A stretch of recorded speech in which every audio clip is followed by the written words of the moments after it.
todas, a todos, a todos que, bueno, que nos siguen desde el YouTube del Instituto Cervantes, São Paulo, y también a los que están por el Instagram de la editorial O Sexo da Palavra. Y soy Juan Fiorini, soy profesor en el Instituto Cervantes de São Paulo, así que les doy la bienvenida.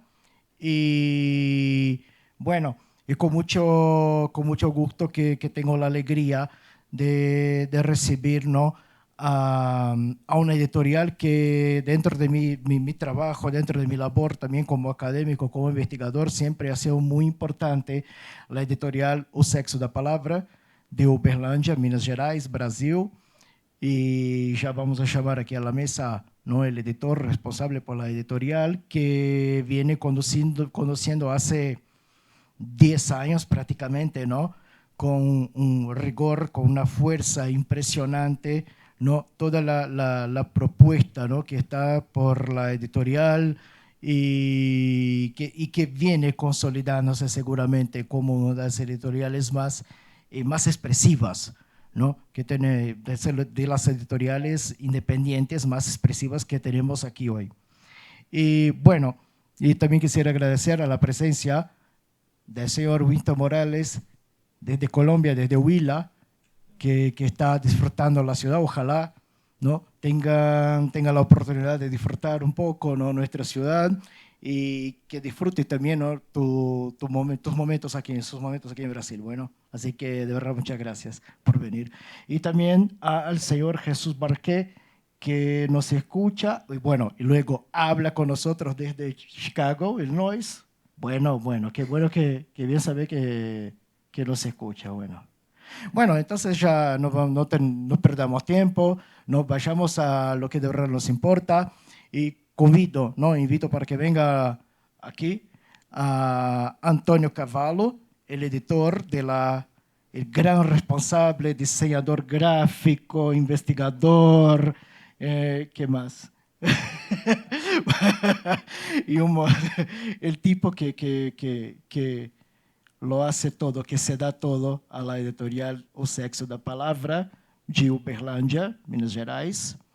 Y, claro, también a nuestro querido escritor invitado, señor Winston Morales, desde Colombia. Y en este evento, el erotismo de la poesía hispanoamericana contemporánea, escritura y traducción, ¿no? Además de la presencia de Antonio, además de la presencia de Winston Morales, y también con la presencia de Jesús Barquet, también tenemos la presencia simbólica de la escritora Aimee Bolaños, a quien comentamos de manera como a modo de homenaje. Así que, bueno, sin más, les dejo con nuestros queridos invitados y además muchas gracias también por estar con nosotros, de verdad. Muchas gracias, Juan. Em primeiro lugar, quisiera agradecer ao Instituto Cervantes e a seus diretores, em nome de Belém Fialos Quintero e Juan Fiorini, gran parceiro da editorial, quienes hicieron posible este evento. Dicho esto, es con gran alegría que hayamos reunido 3 obras, 3 autores y 3 proyectos tan impactantes para la editorial, que abarcan tanto la poesía y la literatura erótica como la traducción de textos hispanoamericanos. Quiero enfatizar que mi español no es lo mejor, por lo que continuaré leyendo el texto que preparé y pido disculpas de antemano por mi acento o errores gramaticales que pueda cometer. Para começar, quisiera rendir homenagem a Aimee Bolaños, poeta cubana radicada em Brasil e professora da Universidade Federal do Rio Grande, que faleceu a princípios deste ano em um terrível acidente. Aimee, com quem publicamos 3 livros, foi uma grande artista e um motor clave em la obra de la editorial. De hecho, foi através de ella que recebimos a obra de Jesús Barquet e de Winston Morales Chavarro, que invitamos a componer esta mesa. Estávamos a poucos dias de lançamento de Ocaso, o último livro de Aimee, quando faleceu. Por isso, inauguramos este evento rendendo-lhe homenagem. Começarei com a nota biográfica criada por la própria autora, para quem conozca a Aimee, pode fazê-la desde agora. Aimee Bolanhos, leitora e escriba de ficção, ensina literatura em la pós-graduação de letras da Universidade Federal do Rio Grande, no Rio Grande do Sul. Professora adjunta da University of Ottawa, Canadá. Doutora em filosofia, pós-doutora em literatura comparada, autora de numerosos livros, capítulos de livros e artículos em revistas latino-americanas, canadienses e europeias. Livros de ensaio recentes, Poesia Insular de Signo Infinito, uma leitura de poetas cubanas de la diáspora e Ofício de Leitora. Como coautora, Vozes Negras da Literatura das Américas, Ficções da História, Identidades em Diálogo. Obra de ficção. El libro de Matt, Las Otras, Antología Mínima del Silencio, Las Palabras Viajeras, Escribas, Visiones de Mujer con Alas, El Juego de los Trigamas, Alada Viajera, Erótica Medusa, Poesia Amatória, Andante e Ocaso, os três últimos publicados por nós outros. Aparecem diversas antologias poéticas, entre elas Catedral Sumergida e de Labirintos e Espirais, 7 poetas do Rio Grande. Se dedicou à poesia de autoria feminina, poética e autopoética. Le gusta inventar identidades, também imaginar andanças, desenhos e vuelos. Adail Sobral, grande amigo de Aimee e colega da universidade, também escreve sobre ela em Andante. Em Andante, nada é impossível ou mentiroso, aun quando não haya acontecido. Talvez mais verdadeiro por não haver acontecido. Su poética de la metafísica fantástica de lo concreto identifica o ser en el mundo de la poeta. Vivir requiere unir lo vivido y lo no vivido, experiencias y versiones imaginativas en pequeñas historias que se describen un camino y se constituyen con otras memorias del viaje tal vez nunca realizado o nunca concluido. El pasado, reconstituído por la memoria, proyecta un futuro posible para essa mulher andante que nos convida a caminhar com ela todo o tempo. Assim, pues, para continuar o ato, pido, não temos um grande público, pero pido que a lembrança de Aimee e sua labor seja recordado com muito carinho. Gracias. Também temos aqui, para dar bem-vinda, ao autor Winston Morales Chavarro. Winston é de Colômbia, é comunicador social e periodista, magister em Estudos da Cultura, menção Literatura Hispano-Americana, em Universidade Andina Simón Bolívar de Quito, professor de tempo completo em la Universidade de Cartagena, Colômbia. Ha ganado os seguintes concursos de poesia: Organização Casa de Poesia, José Eustácio Rivera, concursos departamentales del Ministerio de Cultura, primeiro puesto em concurso nacional de poesia Euclides Jamarillo Arango, Universidade de Quindío, segundo prêmio del concurso nacional de poesia Cidade de Chiquinquirá, primeiro puesto del concurso nacional de poesia Universidade de Antioquia, terceiro lugar del concurso internacional literário de outono Brasil, primeiro puesto em la nona Bienal Nacional de Novela José Eustácio Rivera, primeiro puesto em Prêmio Nacional de Poesia Universidade Tecnológica de Bolívar, Cartagena, primeiro puesto concurso de poesia do Instituto de Patrimônio e Cultura de Cartagena, primeiro puesto de concurso de cuento Humberto Tafurciari, primeiro puesto Prêmio Internacional de la Literatura Davi Mejía Velila, Universidade de La Sabana, Bogotá, Colômbia, primeiro puesto de concurso de ensaio Genaro Díaz Jordán, primeiro puesto Gran Prêmio Internacional de Poesia Curteia de Arges, esse nome não sei falar, Romênia. Foi finalista do Prêmio de Relato Jovem El Fungible, Ayuntamiento de Alcobendas, Espanha. Ganador de uma residência artística do Grupo de los Tres Ministérios de Cultura, Colômbia, e el FONCAS de México, com o projeto Paralelos de lo Invisible, Chinchén Itza San Agustín. Ha publicado os seguintes livros de... Pula. Ok. É um grande currículo.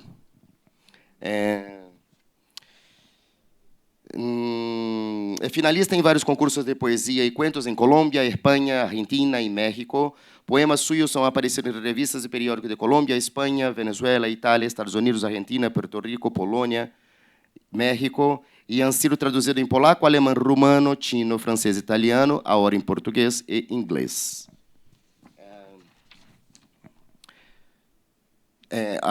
Para quem não sabe, estamos com uma venda de tua obra, agora traduzida em português, A Doce Aniquirona. Por favor, passo a palavra.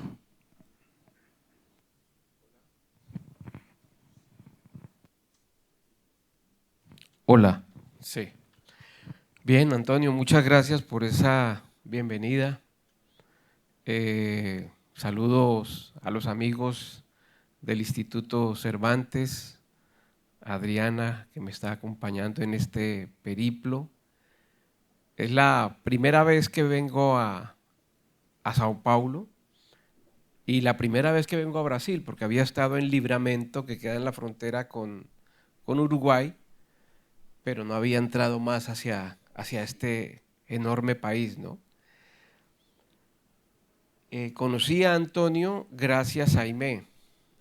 Días antes de su muerte, de su trágica muerte, Aimé me mandó un libro que había publicado con Antonio y yo la saludé, la felicité por la edición, por el libro, por los poemas, y yo le dije que me gustaría publicar con la editorial y ella fue quien me puso en contacto. Es decir, que esto se lo debo en gran medida a Aimé, ¿no? El hecho de estar acá compartiendo con ustedes, de haber publicado La Dulce Aniquirona en portugués y de haber conocido a Antonio, a Fabio y ahora a Juan, ¿no?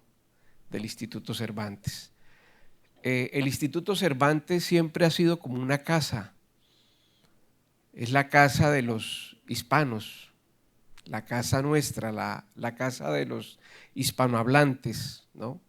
He tenido la oportunidad de leer en el Cervantes de París, en el Cervantes de Varsovia y de Cracovia en Polonia, en el Cervantes de la Universidad de Harvard, allí en la Universidad de Harvard, y bueno, seguramente se me escapa, pero siempre siente uno que llega a su patria, ¿no? Porque como decía Mircea Eliade, la patria del poeta es la lengua. Y esta es mi patria, la lengua, ¿no? Ahora La Dulce Aniquirona habla en portugués, habla en polaco, pero mi lengua es el español y siempre que estoy en un Instituto Cervantes es como si estuviera en mi patria. Entonces, yo les propongo que leamos un par de textos, yo los leo en español y Antonio los lee en portugués. Sí, podemos leer los 3 primeros poemas, Antonio, y es un motivo de mucha alegría porque, como le decía yo a Juan, yo desde muy chico soy amante no solamente de la literatura portuguesa, bueno, de la literatura brasileña, sino también de la música. Yo tengo una conexión muy fuerte con Polonia por la literatura y por muchas otras cosas, pero sin lugar a dudas uno siente una conexión muy fuerte.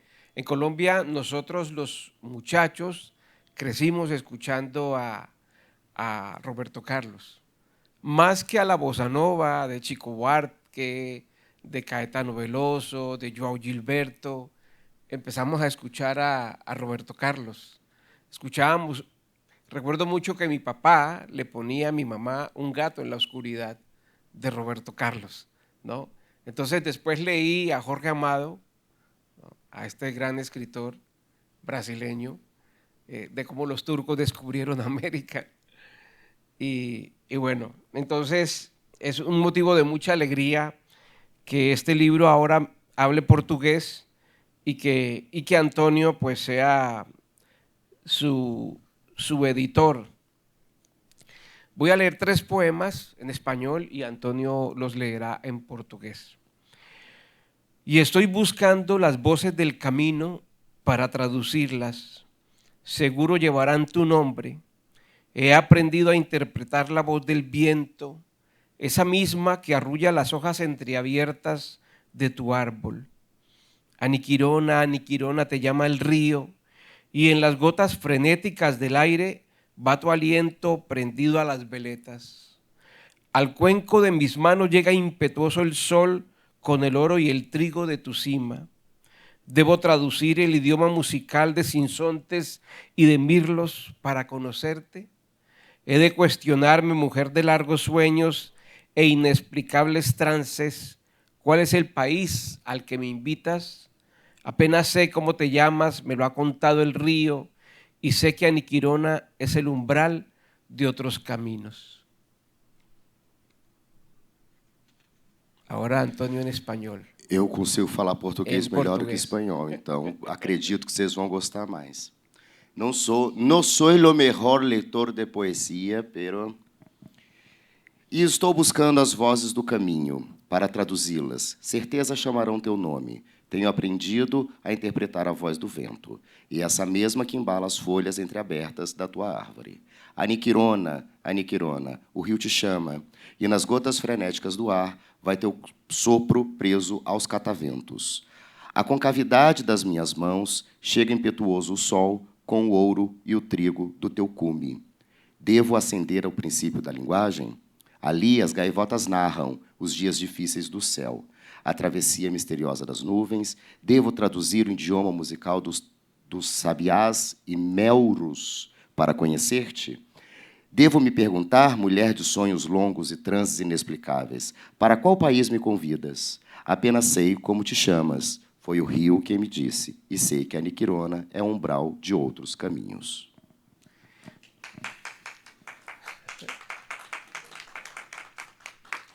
Bueno, una aclaración para Juan, también he leído en el Instituto Cervantes de Berlín. El director en ese tiempo es un poeta muy reconocido de España. Poema número 2. Toda vez que me aproximo a Chuaima, la muerte posee la voz de múltiples aves. El aire azul revolotea de fibra en fibra, mientras las piedras juegan a pronunciar sus palabras menos comunes, y las hojas saben de antemano que soy nuevo en este sitio. Aniquirona, hay un yo que me detiene, que se esmera en el regreso. A veces pienso que ese habitante, joven entre los viejos, ama las mismas cosas, la oscura puerta de las posibilidades, la famosa casualidad de las instancias. ¿A dónde van todas esas voces que me conducen a tu reino? Sigo las hojas que corretean presurosas, sigo la lluvia y su música húmeda, sigo los pájaros y sus ondas. Hay una aproximación entre el lenguaje de los árboles y el mío. Solo así puedo acercarme, solo así sé que existo y que el camino no es camino, sino va cargado de palabras y de voces. Estoy en Chuaima, he llegado con la brisa, solo su silencio musical me satisface. Aniquirona, hablemos de poesía. Toda vez que me aproximo de Chuaima, a morte tem a voz de múltiplas aves. O ar azul vibra de fibra em fibra, enquanto as pedras brincam de pronunciar suas palavras menos comuns, e as folhas já sabem que sou novo por aqui. Aniquirona, há um eu que me detém, que se esmera em retornar. Às vezes penso que esse habitante, jovem entre os velhos, ama as mesmas coisas, a obscura porta das possibilidades, a famosa casualidade das instâncias, para onde vão todas essas vozes que me levam ao teu reino.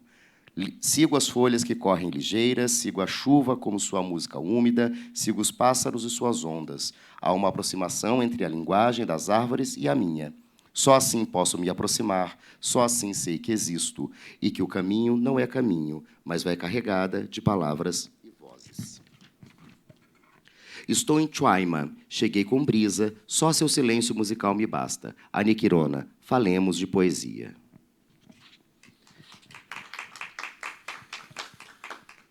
Poema número 3. Aniquirona, cuando bajo las escaleras de la casa Pienso que esta es otra forma de llegar a Chuaima, el reino del gran más allá. Puede que descender sea otra forma de ascenso. Allí, al otro lado de este día, está el tren que debe transportarnos. Llueve, llueve, minutos, la carretera adversa, va el camino contragolpeando este chasquido de paisajes. Por la ventana, el puente de los árboles, una puerta, un árbol de pájaros azules, el río de las caracoles. Todo se aglutina en torno nuestro. Solo el tren va por el camino y con él el canto distante de los rieles, la música de la calle, la voz continua de la lluvia, una luz lejana que me llama. Silencio, silencio. Voy prendido al viento, floto y me doy cuenta que la muerte es música y a la muerte hay que escucharla con los oídos despiertos. Aniquirona, quando desço as escadas da casa, penso que essa é outra forma de chegar a Chuaima, o reino do grande além. Talvez descer seja uma outra forma de ascensão. Ali, do outro lado deste dia, está o trem que deve nos levar. Chove, chove, minutos, a estrada diversa, segue o caminho, colidindo contra este estalo de paisagem. Pela janela, a ponte das árvores, uma porta, uma árvore de pássaros azuis, o rio dos caracóis, tudo se aglutina ao nosso redor. Só o trem segue no trilho e, com ele, o canto distante dos trilhos, a música da rua, a voz contínua da chuva, uma luz distante que me chama. Silêncio, silêncio, sigo preso ao vento, flutuo. E me dou conta de que a morte é música, e é preciso ouvir a morte com os ouvidos despertos. Muchas gracias, Antonio. Muchas gracias a ustedes.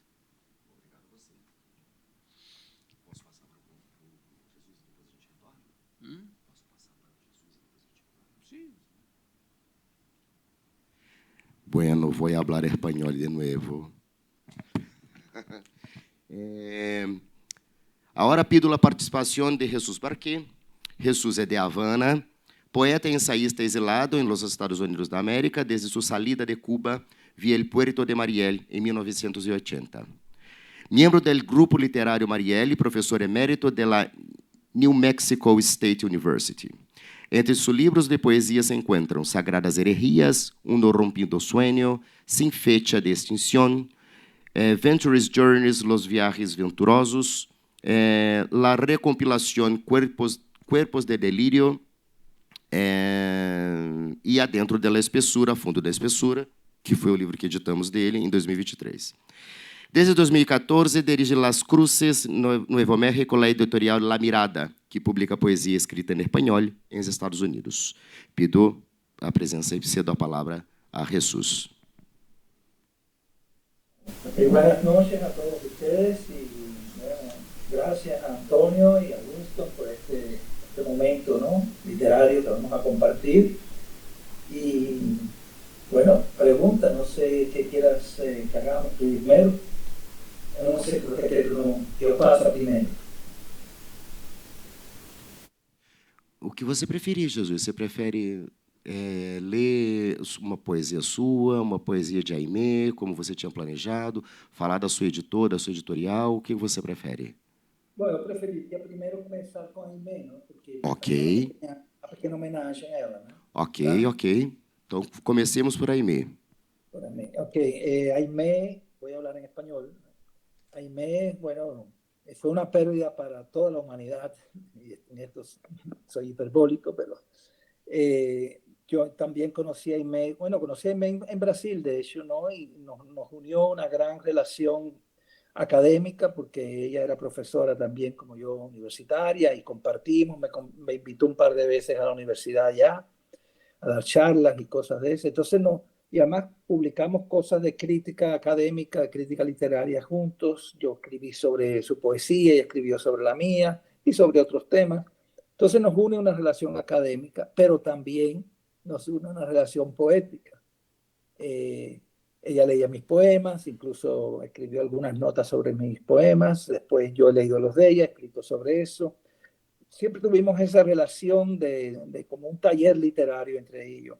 Y eso nunca se olvida realmente. Y gracias a Aimé, yo conocí a Antonio, conocí la editorial Usexo da Palabra, que realmente es una editorial maravillosa porque a diferencia de otras editoriales, cada libro es como una obra de arte. O sea, Antonio, hay un diseño de la página del libro. Eso es algo hermoso. Incluso todas las personas que han visto mi libro con Usexo da Palabra me hablan de eso, del diseño interior del libro. No es solamente una ilustración, es también un diseño de la página, que una página fluye dentro de otra. Y realmente son libros muy bonitos y muy cuidadosamente editados por Antonio y su grupo. Entonces, gracias a Jaime, pues tuve esa oportunidad de publicar por primera vez un poemario en portugués, que fue este que salió con Antonio, que se llama Adentro en la espesura, en español, es una cita de Fray Luis de San Juan de la Cruz, pero en portugués se llama A Fundo en Espesura, A Fundo en Espesura, en portugués. Hecho que el título en portugués hasta me gusta más que en español. Entonces, y ese poemario mío es una recopilación de mi obra hasta esa época en función del tema que le interesa a la editorial, que es el tema del deseo, pero no del deseo únicamente erótico, sino del deseo en términos incluso de creación literaria. Pero bueno, no quiero desviarme de Aimé. Aimé, desde que vivió en Brasil, ya lamentablemente en la última etapa de su vida, ¿no? Se destacó como poeta también y tiene varios libros. Y curiosamente, este libro que publicó ahora O Sexo da Palabra o Caso, ahí está, ahí ven en la imagen del libro, es curiosamente, yo me lo estuve releyendo, ya yo lo había leído, pero lo estuve releyendo anoche y es casi premonitorio, Antonio. Un libro de premonitorio, mesmo. Entonces, hay 3, 4 poemas que ya incluso avisan de su muerte. Es una cosa muy extraña. Yo quisiera leer 2 o 3 cosas. Voy a leer uno. Esto ya es de... Hay un texto, el libro este de Aimé mezcla verso y prosa poética. Y a veces ni siquiera es una prosa poética, es una prosa ilustrativa, es una prosa que nos va a introducir en los poemas. Y hay una prosa que ella le escribe a una colega de ella, a otra poeta. Ella también dialogaba, su poesía es muy dialógica. Ella dialoga con otros poetas, hombres, mujeres, lo que fuere, y dialoga con textos. Y cuando no son otros poetas, ella inventa los poetas, siguiendo tradiciones, siguiendo escuelas literarias, siguiendo referencias posibles y crea esos apócrifos. Entonces yo voy a leer 2 o 3 cosas del libro de Ocaso, que me imagino que esté ahí también a la venta. Y hay uno que está en la página 120 en español. En la página 120 en español es un texto en prosa. En la página 60 en portugués. No hay título. Y es un poema que ella le escribe a otra escritora que curiosamente muere en fechas que tienen el número 3. Y luego veo que ella lamentablemente murió un 23 de marzo, que es el mes 3. Y este poema ya habla de eso, del número 3 girando en sus vidas. Bueno, voy a leer ese texto que dice así. Somos del 43, partiste el 13 de octubre de 2023, Luis. 3 días después, yo completaría 80 años. Esta historia está queriéndonos decir algo con su 3 ostensivo, número divino favorito de la terza rima de Dante. ¿Y qué decir del 8, emblema del infinito? 80 es una cifra asustadora, si bien se deja escribir mansamente, que cada cifra del vivir tiene su propio peso simbólico. En verdad, cuando llegamos a ese hondón, nada cambia de modo visible. Todo sigue igual, pero somos otra de modo irreversible. Siendo tan contemporáneas, imagino que podríamos conversar sosegadamente y encontrarnos sin conocernos, transcurridas las dos. El problema está en que ya te has ido, aunque queden tus huellas, sobre todo en esos poemas mitológicos en los que de tanta realidad pareces delirar.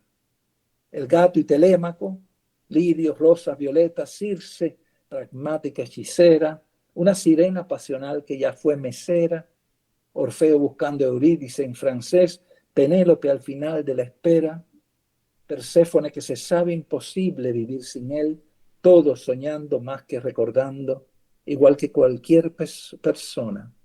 No te conocí, confío que dentro de poco pueda ir a tu encuentro. En esta hora en que estamos solas, sin auditorio, no tenemos motivos para el silencio. Tú lo has dicho. Te cuento que los 80 son avasalladores. Duramente duran, aunque acabarán fugaces. Ahora, dime tú, ¿cómo está siendo la inexistencia? Creo que es un texto hermoso de Aimé Bolaños. Leo otro. Otro de ella es en la página 99, la página 39 en portugués, página 39 en portugués. La 29.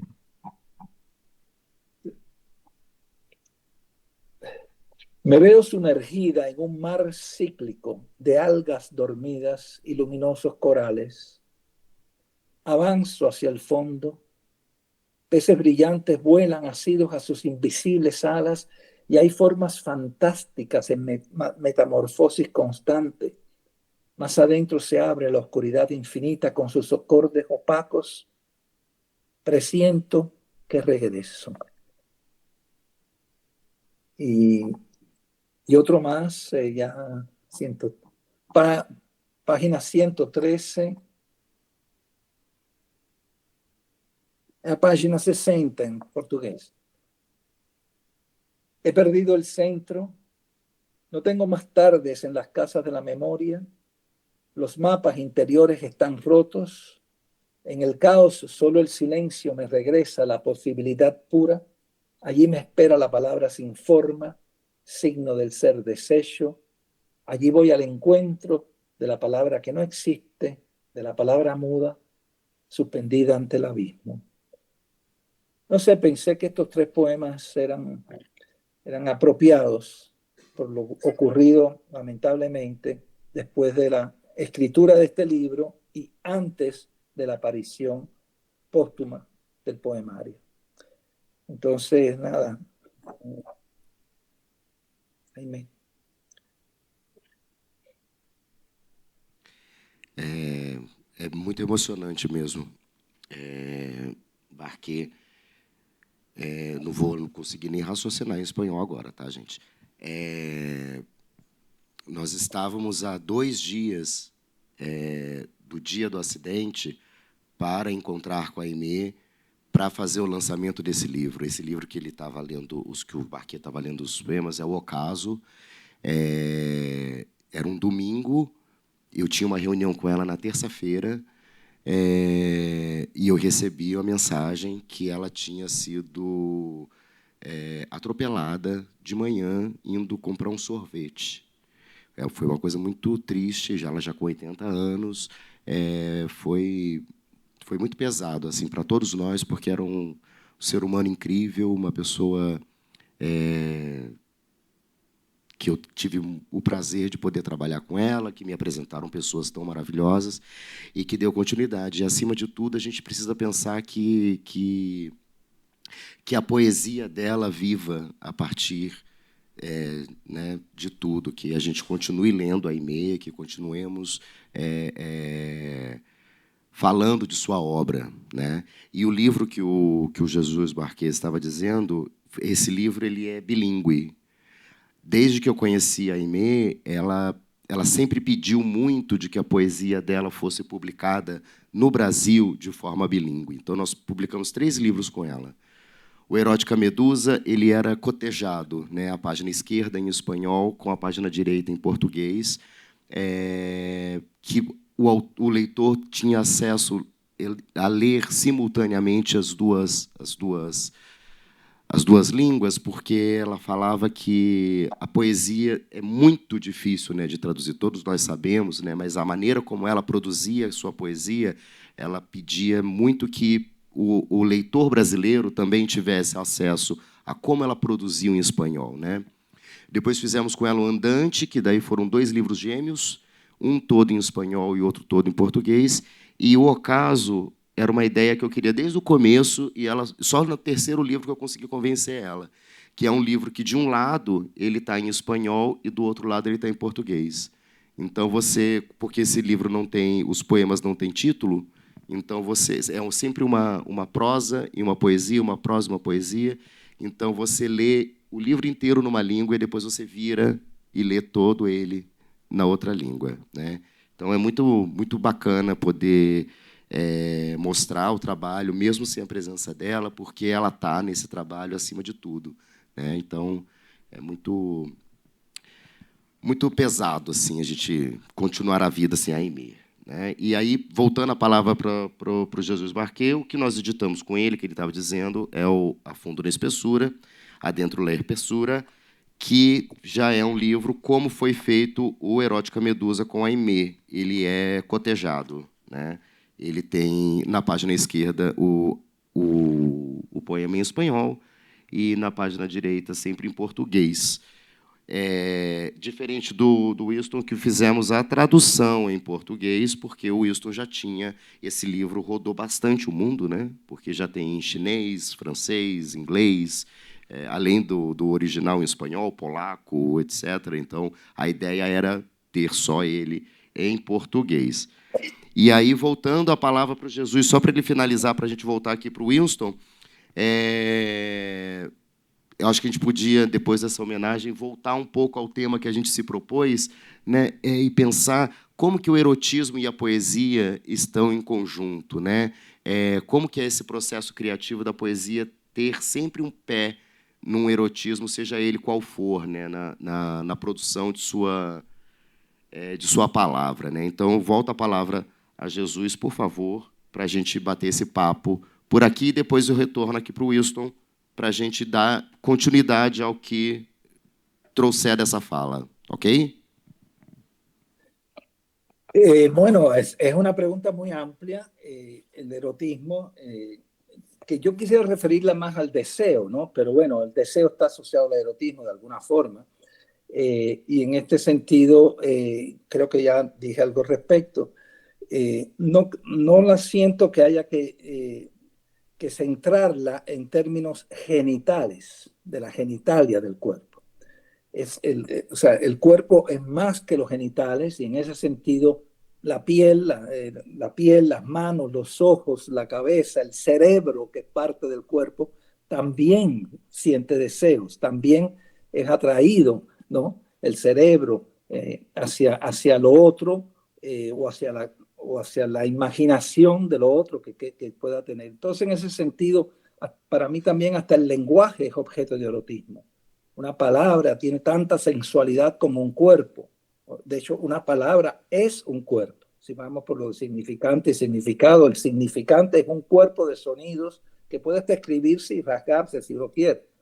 Y la música también para mí tiene toda una fuerza expresiva. Bueno, no he leído mis poemas, pero eso es algo que a mí me preocupa mucho. Me interesa mucho que ese deseo, ese erotismo se sienta hasta en el lenguaje, en las opciones de la musicalidad, en las opciones de la palabra que se usa, y más allá incluso de la mera imagen que pueda ser o que el sujeto del poema sea atraído por cierto erotismo de carácter sensual o sexual. Entonces, en ese sentido, para mí erotismo no es solamente sexual, le hace genital, sino también es sensual, también es emotivo. A mí me conectaba con Aimee una gran relación erótica, en el sentido de que compartíamos tantas cosas que no había parte de nuestro cuerpo prácticamente que no se conectara. Y en este sentido, como repito, el cuerpo es más que la genital.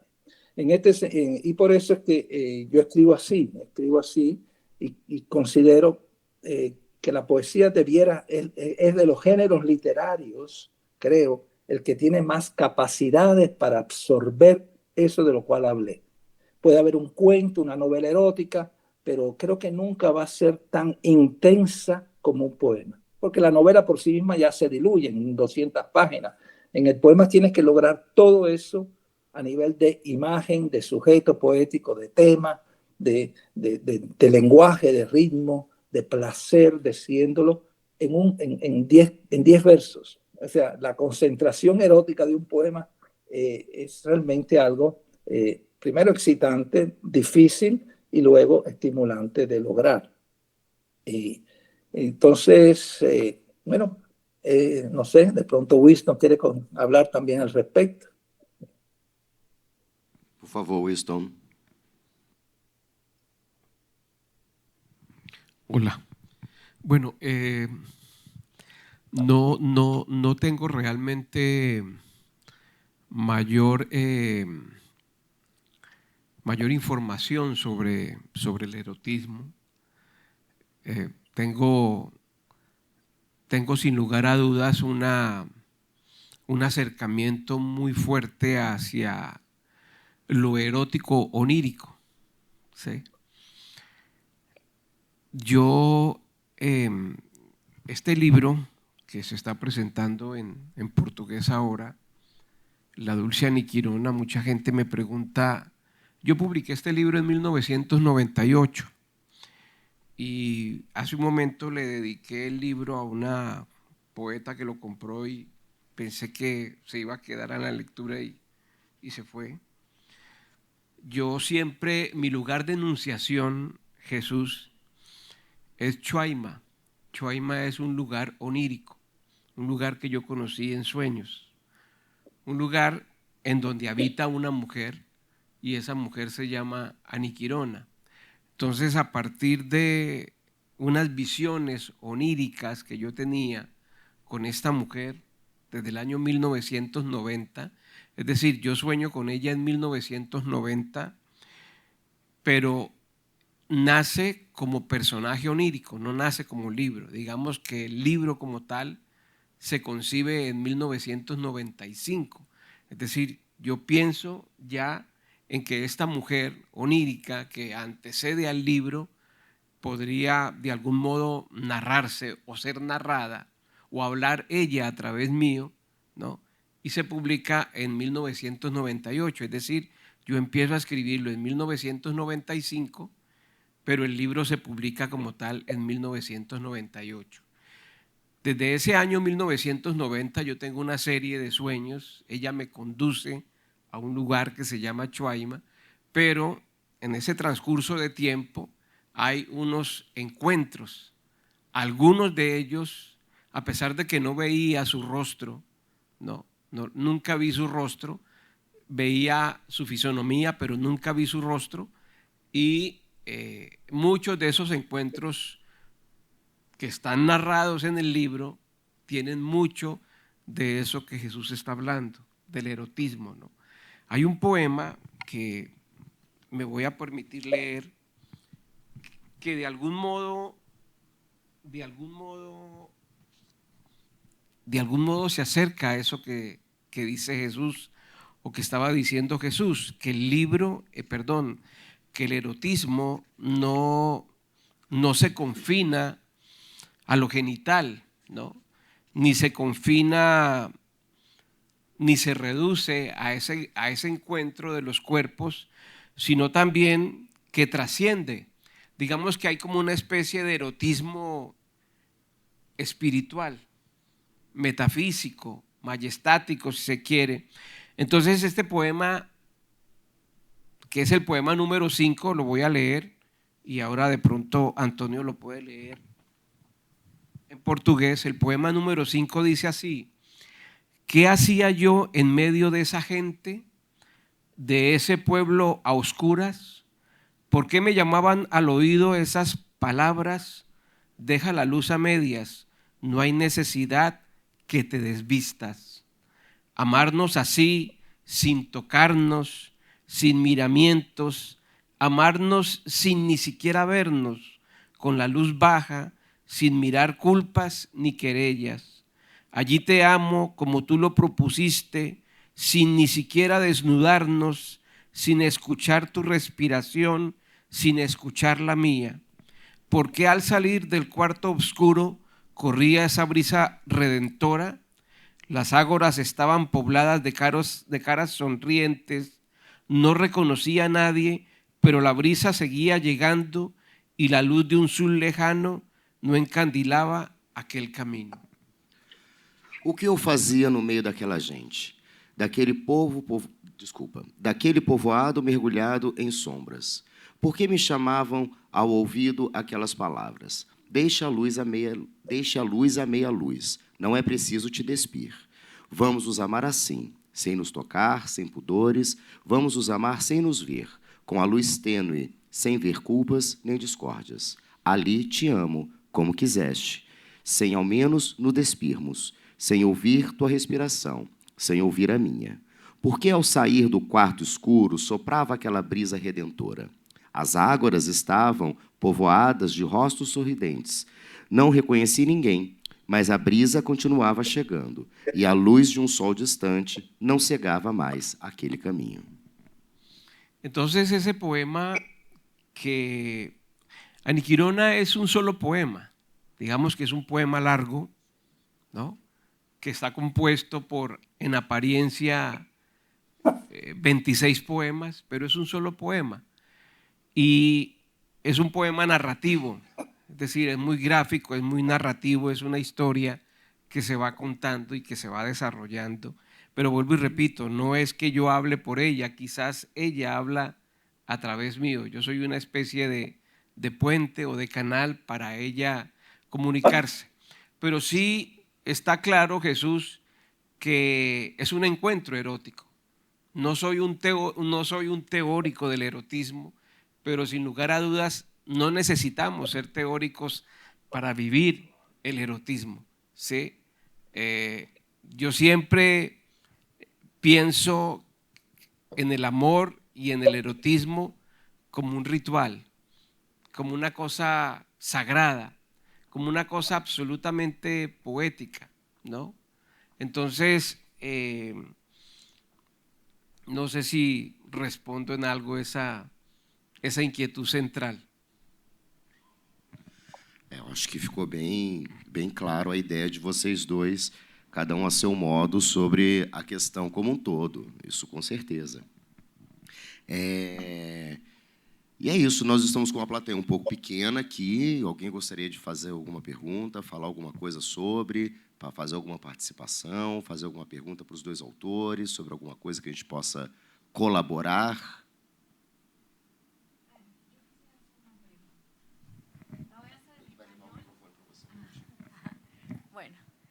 Buenas noches. Primero, muy interesante escuchar las ponencias.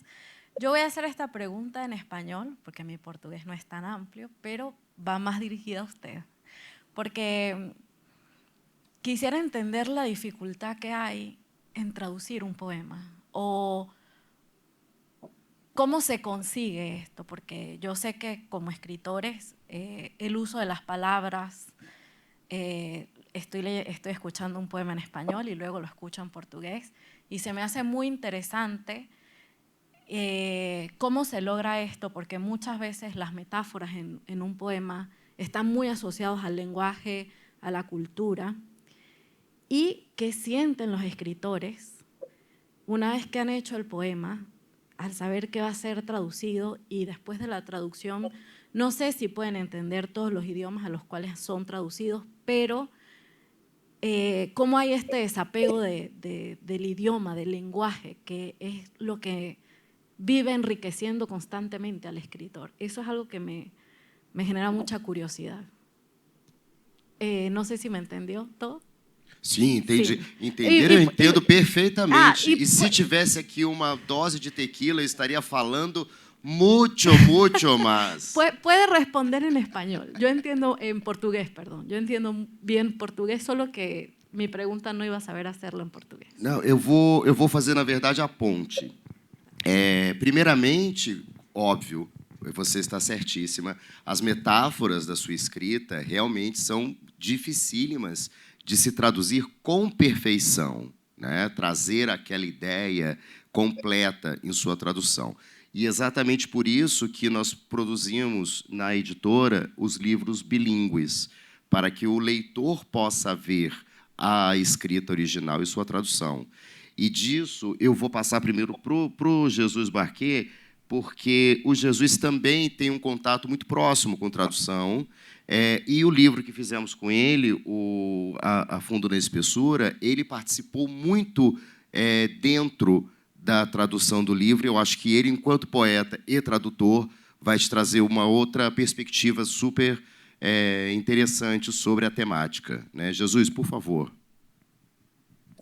Sí, bueno, como ella misma ya señaló, puede ser que la traducción de los poemas de uno se hagan a otra lengua que uno no conoce, y en ese sentido el autor, si está vivo, como es mi caso con mi libro, pues no tiene nada que hacer. Si es una traducción al chino, yo realmente no tengo nada que hacer ahí, es lo que el traductor chino quiera hacer. En el caso primero estoy vivo, o sea, cuando yo muera, pues si alguien va a traducir, también será libre de hacer lo que quiera, porque ya yo no puedo intervenir. Pero ahora, como yo estoy vivo y conozco el portugués, una de las lenguas para mí casi maternal, y conozco la literatura brasilera, portuguesa también, entonces es una lengua que conozco, y en ese sentido creo que puedo participar de la traducción. No es que quiera hipercontrolar la traducción, pero ¿por qué no? ¿Está bien? Porque a veces uno tiene que, no sé, depende de quién es el traductor. En mi caso trabajé con un equipo, hubo como 4 o 5 autores, poetas que colaboraron, traductores, algunos son poetas, otros no. Y no me molestó, me gustó esa idea, porque es muy difícil, la traducción poética es muy difícil, bueno, depende del tipo de poema, ¿ok? Pero, y como traductor, por ejemplo, yo he traducido, por ejemplo, ¿cómo se llama? Mercedes de Acosta, una poeta que escribe en inglés, pero ya yo, antes de traducirla, ya yo sabía lo que podía traducir en términos de inglés. Nunca se me ocurriría traducir al español a Shakespeare, por ejemplo. O sea, como traductor, en el caso de inglés y español, que lo he hecho, ya yo percibo más o menos el inglés de la poeta, la voz de esa poeta o de ese poeta, que yo sí puedo transferirlo al español, por ejemplo. Pero si es un tipo de lenguaje súper sofisticado y con métricas, ya me costaría mucho más trabajo. Entonces, en este caso, el traductor tiene que también un poco saber qué texto está traduciendo. El traductor no es inteligencia artificial, mete y saca, ¿no? El traductor también tiene que identificarse un poco con el texto, familiarizarse no solamente con las metáforas, sobre todo con la voz del poeta, si es que el poeta tiene una voz distintiva, porque estamos hablando ahora de cosas de otra índole. Y también con la forma, los estilos, el estilo del autor. Entonces, el traductor tiene que tener esa empatía, ¿no? Con las formas, los temas y la voz del poeta, y asumir la traducción.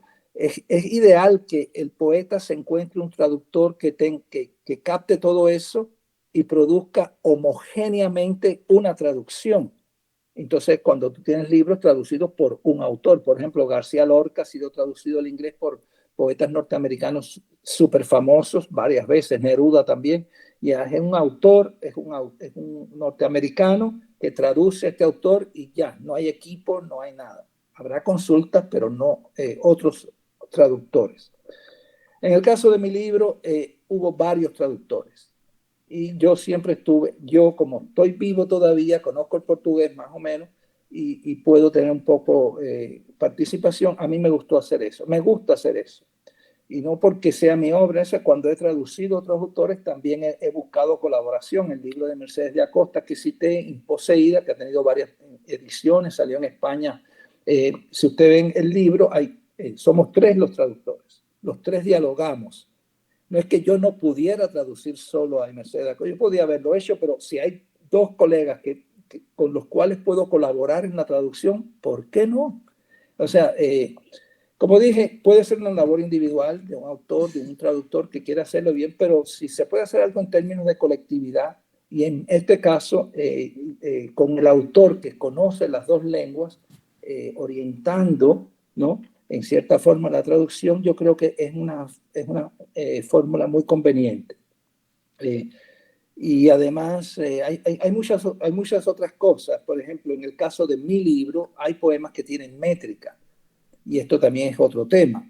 No todo poeta ni todo traductor maneja la métrica en las dos lenguas que está trabajando. Puede ser que maneje la métrica en español, pero no en portugués. Puede ser que maneje la métrica en portugués, pero no en español. Y ahí hay conflictos que tienen que ser resueltos también desde el punto de vista académico incluso. Entonces, en mi libro, que publicamos, que publiqué con Antonio, hay poemas que tienen métrica, endecasílabos, alejandrinos, en fin, hay métrica. No todos, hay 10 o 12. Hay fragmentos que pretenden una métrica.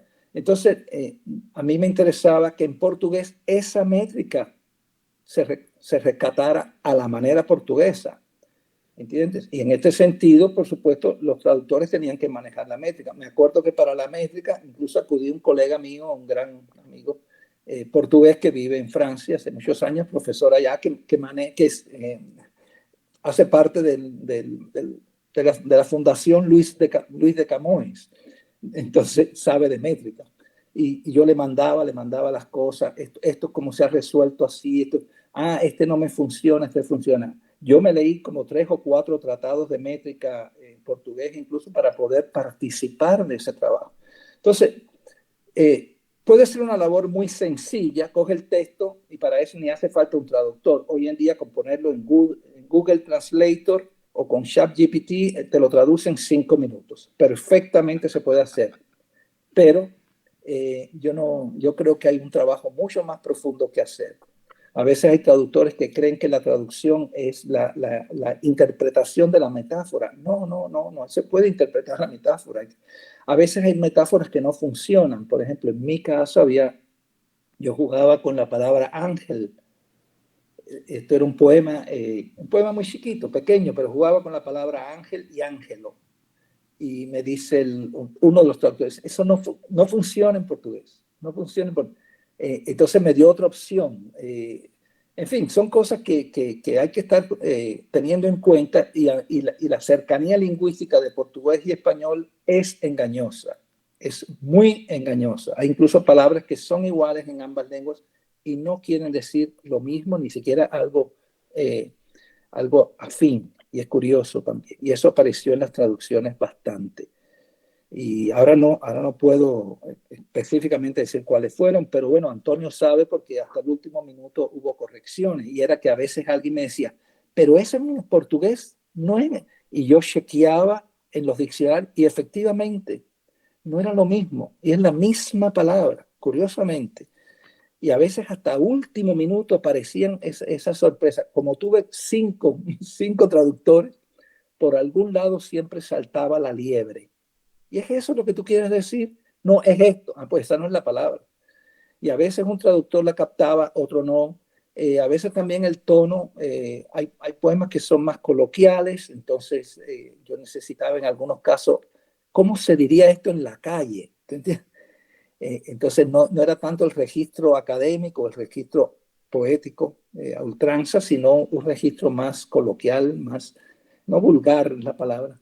Entonces es un proceso que puede ser infinito hasta que el editor te diga hasta aquí. pero gracias a Antonio también que aceptó las correcciones hasta último minuto porque realmente es como la poesía, es infinita. Es como la creación poética, la traducción también es un acto de creación. Si se quiere asumir como un acto de creación, si se quiere asumir como producir panes, pues se pueden producir panes. ¿Está bien? É por aí. E aí, pensando, por exemplo, apenas a Doce Aniquirona foi traduzido francês, inglês, chino, mandarim, polaco, alemão. Então, e como foi para você? Você participou dessas traduções? Você tinha contato com os tradutores, com as línguas que foram traduzidas? Como é que foi esse processo contigo? Apenas em um dos seus livros, né, que tem outros que têm outras traduções, né? Como foi para você participar de ver o livro em outra língua, né? Bueno, la Dulce Aniquirona, por ejemplo, yo le envié en PDF a una académica de la Universidad de Poznan en Polonia el libro, y a ella, sin yo decirle nada, empezó a traducirlo, y después de traducirlo buscó la editorial, porque fue publicado primero en la editorial de la Universidad de Poznan, y la segunda edición es esta, que es la edición de Anagram, se llama la editorial polaca. No puedo hacer nada, como dice Jesús, es decir, tengo que confiar en el traductor. Pero a propósito de la pregunta que hacía la señorita asistente, la Dulce Aniquirona fue traducida al inglés y fue traducida al chino mandarín, pero la traducción del chino mandarín es del inglés. Es decir, es una doble o una triple traición, ¿sí? Porque primero se traiciona el libro original en español para ser traducido al inglés, y el editor, el traductor taiwanés, que ya murió, un muy buen poeta de Taiwán, la traduce o la tradujo del inglés al chino mandarín. Entonces, como decía Jesús hace un momento, ahí uno no puede hacer absolutamente nada. Es decir, confiar en el traductor por su nombre, por su prestancia, por su figuración como poeta. Yo sí creo, como decía hace un momento Antonio, que la poesía no la puede traducir todo el mundo, ¿sí? ChatGPT no tiene el alma, no tiene el espíritu de otro poeta. Yo sí creo que la poesía tiene que traducirla a un poeta, alguien que conozca de la sensibilidad poética, de la musicalidad, del ritmo, ¿no? De la forma, del fondo, porque la metáfora tiene mucho de eso, ¿no? Del fondo, y sin lugar a dudas, lo mejor es que lo traduzca un poeta. El libro fue traducido al italiano, a propósito de tu pregunta. ¿Cómo traduzco yo Guaymaro al italiano? ¿Cómo traduzco yo Yarumo al italiano? O por nombrar pájaros, ¿no? Como sinsontes, o como azulejos, o como chicoras. Es decir, son nombres muy de Colombia, de ciertas regiones de Colombia, que, por ejemplo, mi señora es de un lugar del Caribe colombiano que se llama Chinú, y allá a las gallinetas se parecen un poco a las gallinas, se les llaman cocás, porque cuando ellas cantan dicen cocás, cocás, pero en otras regiones se le dicen gallinetas. Entonces hay un problema ahí con la apropiación de ciertas palabras que, a pesar de ser también, bueno, Jesús hablaba del español y del portugués, en este caso es del mismo español, ¿no?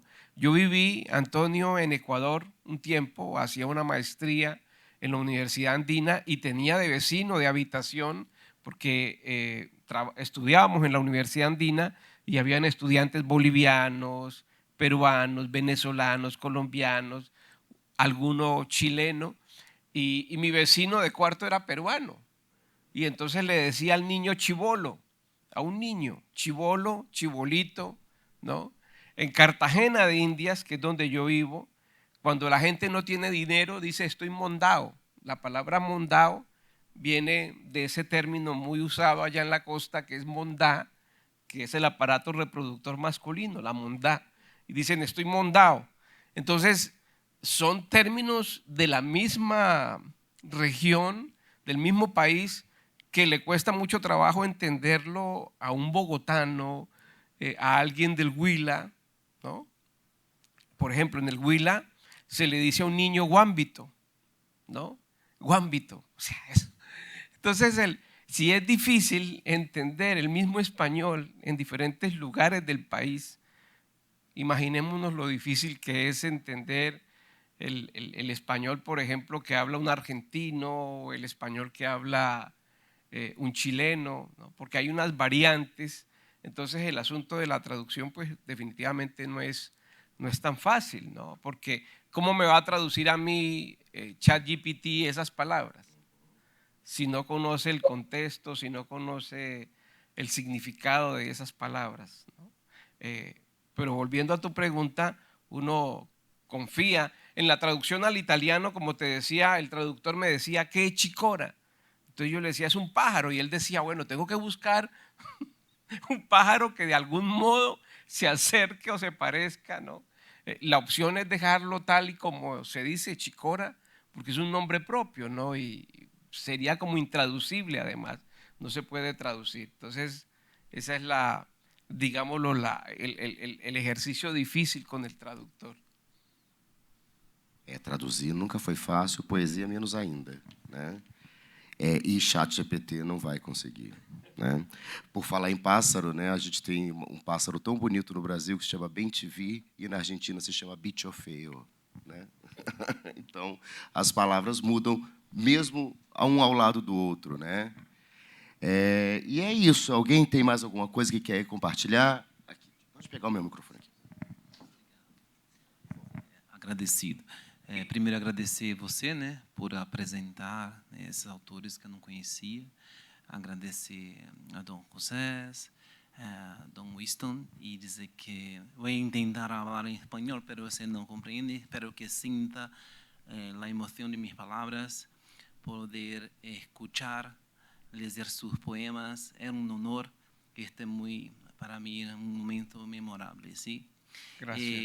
Gustaría de hacer una pregunta respecto, estamos hablando de ChatGPT, tenemos un gran poeta que está por la transmisión de la internet.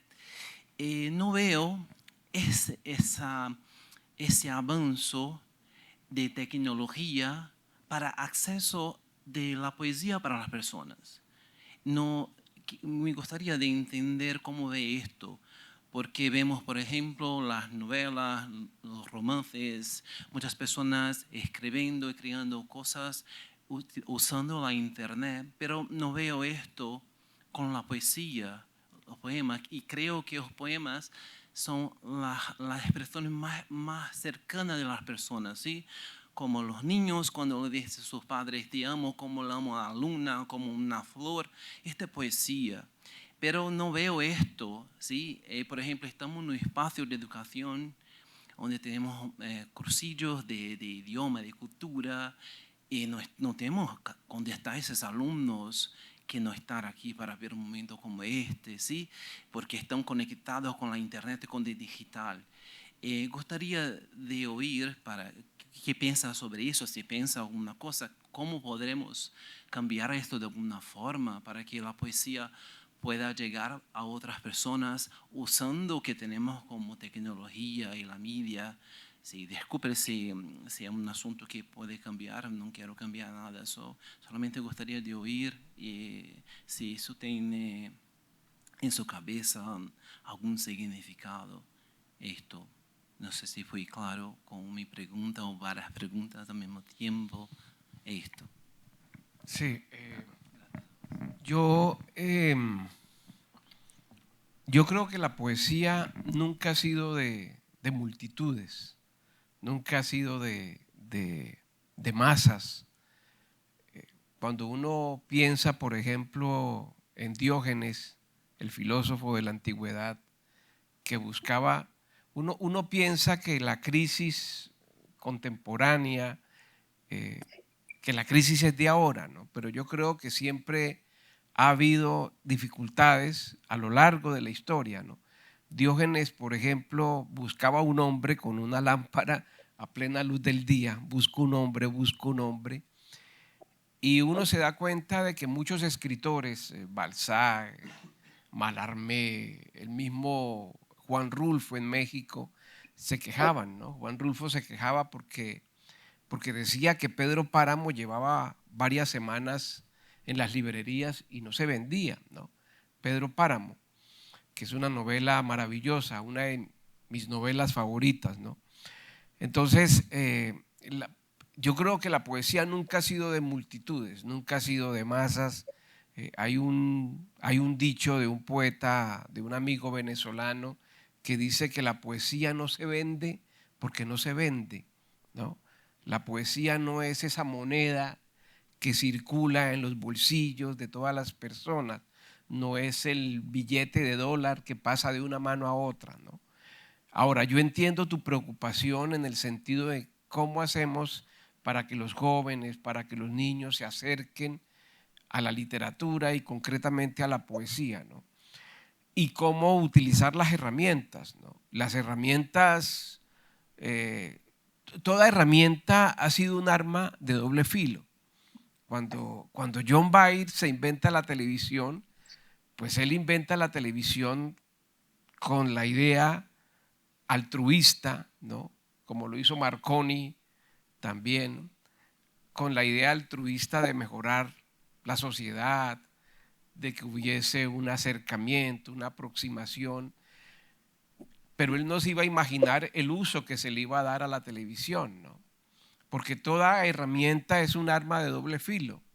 Entonces, tú decides si el cuchillo lo usas para untarle la mantequilla al pan o lo usas para herir a una persona, ¿no? Entonces, esas herramientas aparentemente como ChatGPT, hay mucha gente que quiere satanizarlas.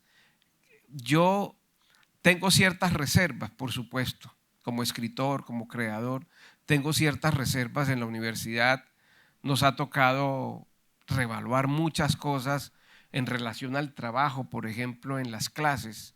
Uno tenía la costumbre de confiar en el estudiante y de dejar que se fuera para casa a hacer el trabajo y traerlo a la clase siguiente, ¿no? A pesar de que uno sabía que el trabajo lo podía hacer un primo, un tío, un hermano, pero uno confiaba.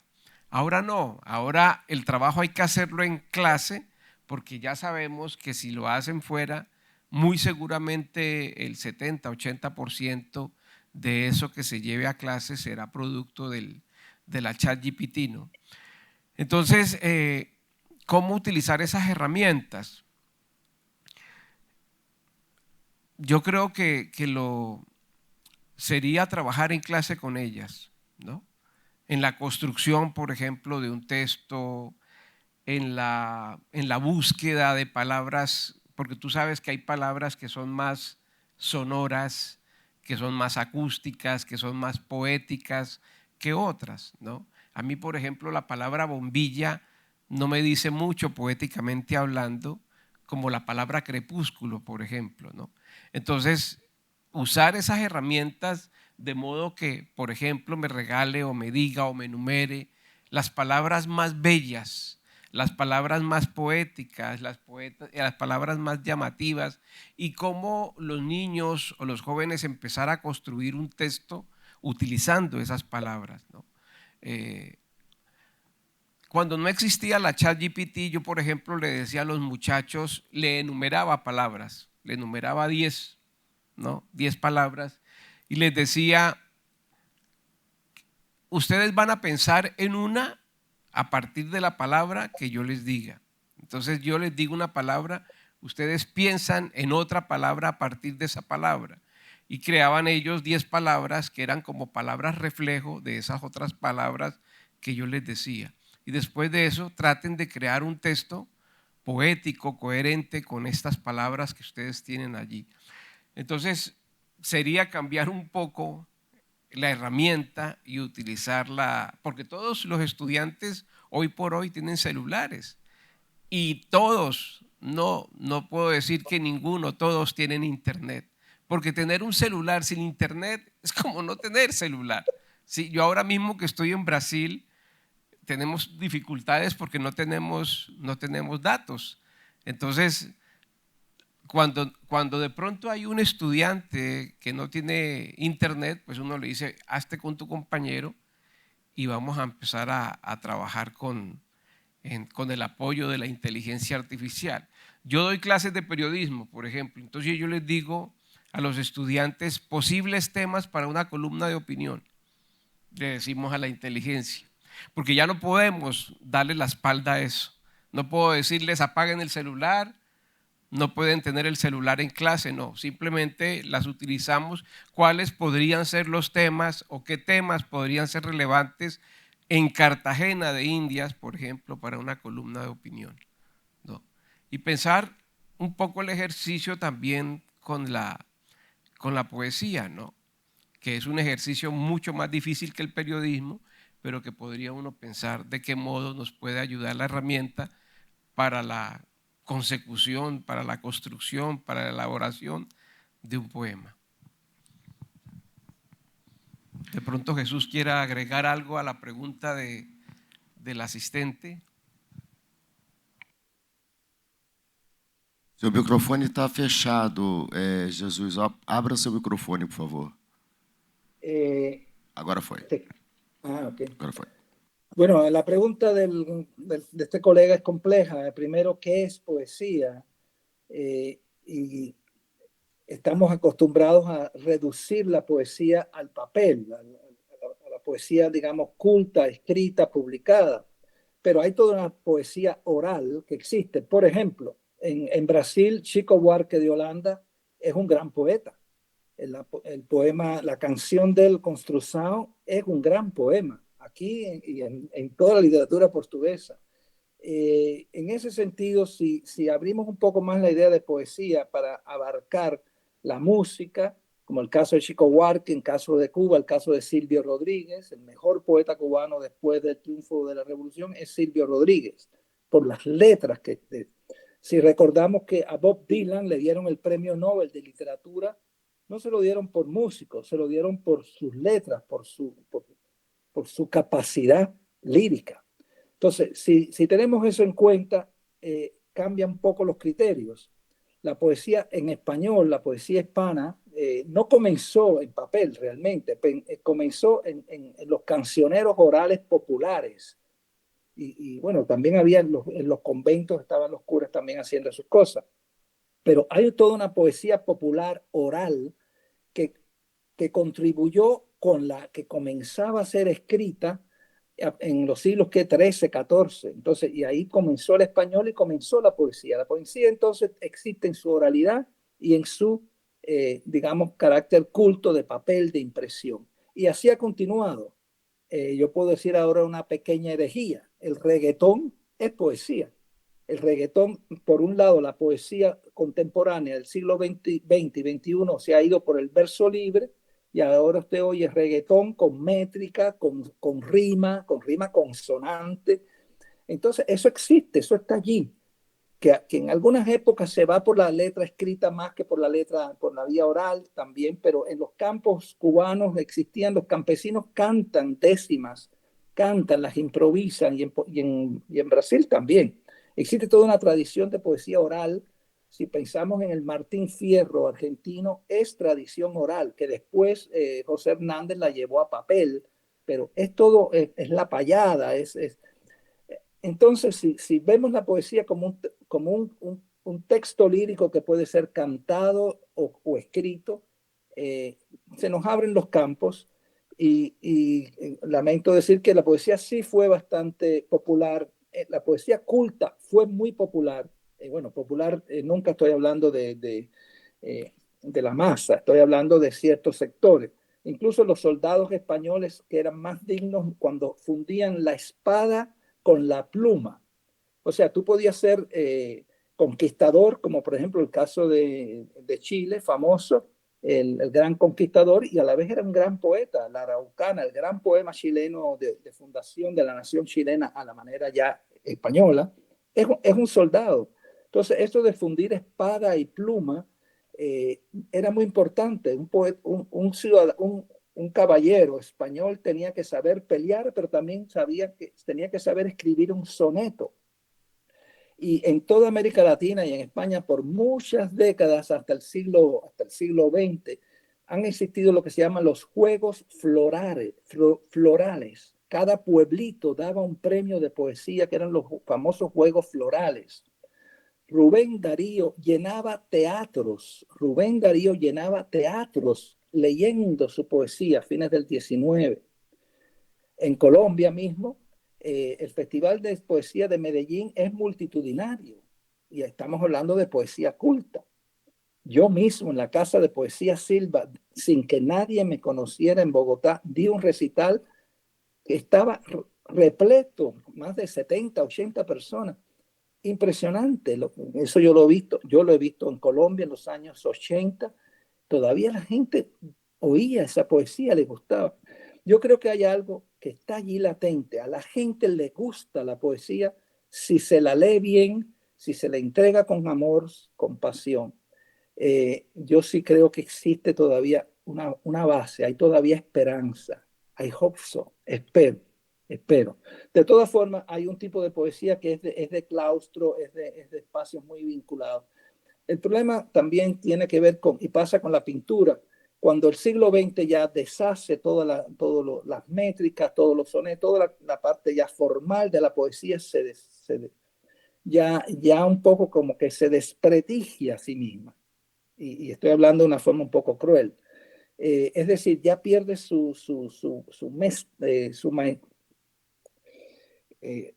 es complicado el tema, ya pierde su rigor en cierto sentido. Y entonces cualquier cosa es un poema. Y eso la gente está muy consciente también. Como hoy en día pasa, cualquier cosa es un cuadro. Una banana, un plátano, una banana. Esto lo pongo ahí y es una obra de arte. No es una obra de arte. Que queramos, que pretendamos ahora que un plátano puesto en una mesa es una obra de arte, bueno, puede serlo por convención, pero que ese plátano puesto en una mesa equivalga a un cuadro del Greco es discutible. Y el pueblo percibe ese facilismo. El pueblo aprecia la cultura, apreciaba a Rubén Darío porque era un gran poeta, conocía su materia y la devolvía con niveles divinos realmente. Y por eso llenaba los teatros. Incluso García Márquez tiene una novela del dictador, El otoño del patriarca, en que el patriarca del otoño del patriarca va a un recital de Rubén Darío. Y el patriarca, que es un ignorante, bueno, un dictador latinoamericano, se sorprende cuando está oyendo a Darío en ese recital. Y claro, dice una cosa muy simpática, García Márquez, y con esas mismas manos que escribe esos poemas se limpia el trasero, dice grotescamente el dictador. Entonces, hasta ese periodo, la poesía, si pensamos en todas las mujeres de principios del siglo XX, Alfonsina Storni, Delmira Agustini, Juana de Ibarburu, eran súper conocidas, súper famosas, pudieron vivir de su poesía vendiendo sus libros, tenían talleres, tenían cafés literarios. Eso existe, esa base está allí. Se ha perdido, efectivamente, sí se ha perdido, pero todo es muy contradictorio. Hoy en día todo el mundo escribe un libro de poesía. Como es tan fácil escribir poesía porque no hay que dominar ciertos recursos métricos ya, pues todo el mundo escribe un libro de poesía en 3 semanas, ¿me entiendes? No hay que esperar a ChatGPT. Entonces, esto también es una contradicción. No se lee poesía, pero todo el mundo escribe poesía. Y esto, ahí mismo en ese auditorio, estoy seguro que hay 2 o 3 que han escrito poesía. Quizás no han escrito novelas, pero sí han escrito poesía. Por tanto, esto es un tema complejo, creo yo. No es muy fácil decir ya no se lee poesía, pero se escribe. Y ese es otro tema. La gente está escribiendo más de lo que lee. Y eso es un grave problema. Eso es un grave problema. Y lo mismo el colega hablaba del problema del ChatGPT, los estudiantes. Yo para redondear, yo no diría que solamente los estudiantes están usando ChatGPT. Yo diría que también los profesores están usando ChatGPT. O sea, no se puede satanizar solamente a los estudiantes. También los profesores lo están haciendo. Y yo fui profesor toda mi vida y sé lo que estoy hablando. Entonces, esto es complicado. Esto es complicado y la poesía todavía sobrevive, pero es como la pintura contemporánea, que cualquier cosa ya puede ser pintura. A veces hay cosas maravillosas, pero no siempre. Hay también un nivel de facilismo y cosas, y yo quiero que el pueblo perciba ese facilismo. Así como percibe la grandeza de García Lorca y la grandeza de Rubén Darío y la grandeza de Alfonsina Storni, porque compraban sus libros por miles, y la grandeza del Martín Fierro, ese pueblo está allí. Lo que quizás no ha visto esa grandeza en nosotros los escritores. O sea, el problema es nuestro no del pueblo. Muito bem, uma polêmica, né? É complicado, complicado. A vida é complicada. Sim, bastante. Bom, mais alguém quer participar de alguma coisa? Você quer falar mais alguma coisa, Winston, sobre o seu lançamento? Alguma coisa que você quer dar algum recado? Aproveitando que estamos aqui no Instagram do Sexo da Palavra e no YouTube do Instituto Cervantes de São Paulo. Algum recado, alguma outra coisa?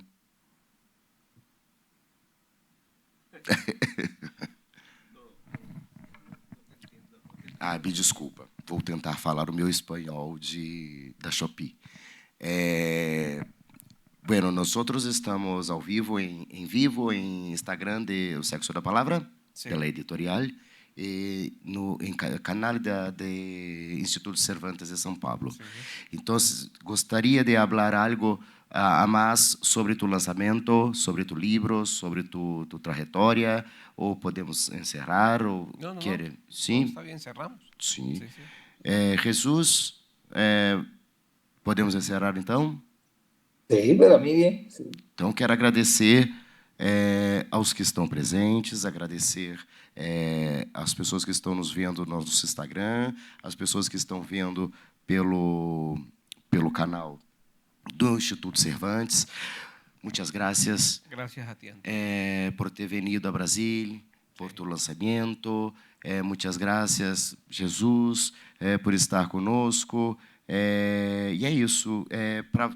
Todos os livros que nós falamos hoje, todos eles estão disponíveis no nosso site, osexodapalavra.com.